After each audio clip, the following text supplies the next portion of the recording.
I'm going to be teaching you guys how to make this cake today, right now. Hey guys, welcome back to another episode of the Scran Line. I'm Nick and today I'm going to be showing you how to make my diamond heart cake.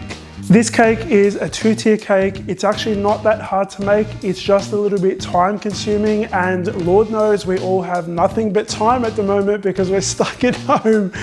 Before we get stuck into today's video, make sure you hit the like button because that's the only way that YouTube lets others know about my videos. Without the like button, no one's going to be able to watch it. That's the way that it works now, apparently. The first thing we're going to do is make my vanilla cake recipe. Now, rather than explain all the steps, you can just watch it on screen.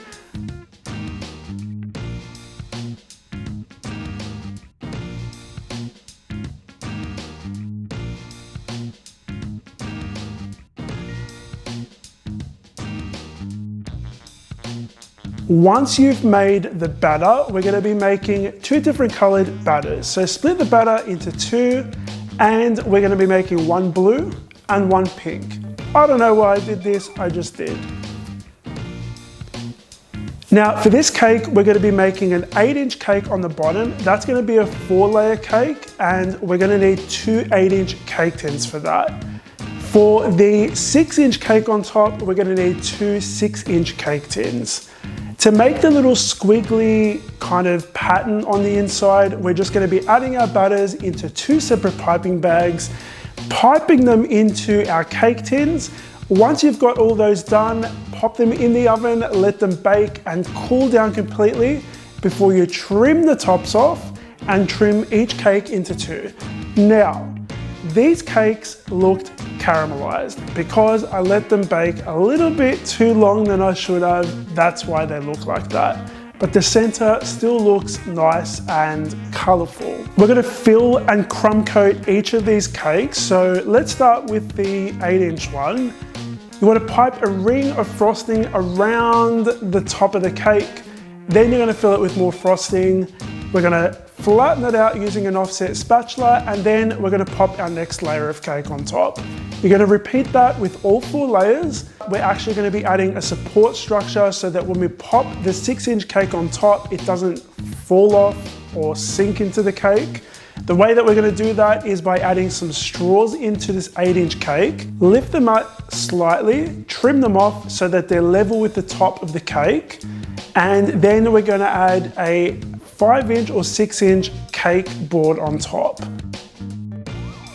Frost some frosting on top of that. You're going to smoothen that out and pop it in the fridge. We're going to repeat the same process minus the straws and support structure with the 6-inch cake, and chill that one as well.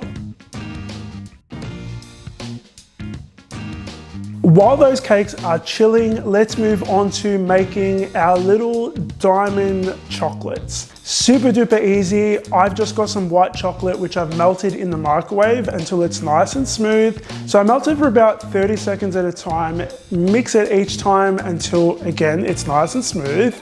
And then we are going to be coloring this with some candy food gel. This is completely different to regular food gel. This one is specifically for coloring chocolate. So I'm going to be using a pink one, adding a couple drops, mixing it in until it's evenly colored. We're going to pour half of that mixture out onto a large piece of baking paper, smooth it out with a spatula, and then let it half set.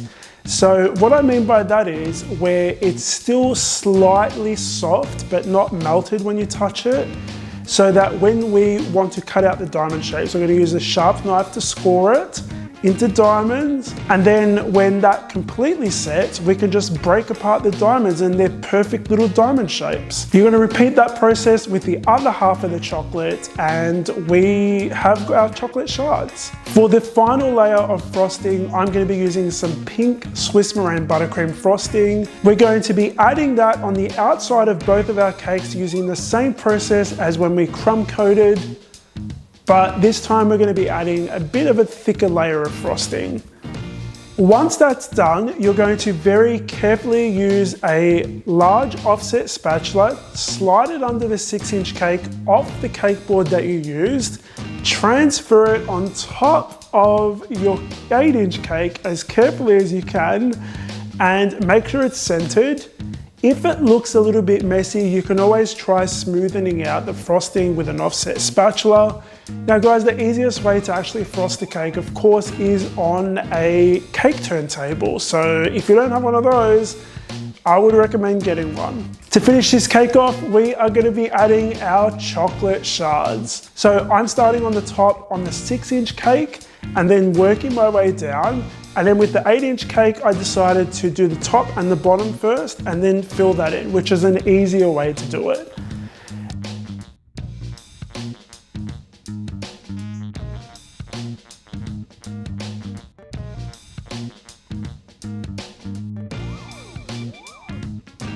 Thank you so much for watching, guys. If you enjoyed this video, make sure you hit the like button because that's the only way that YouTube lets others enjoy my videos.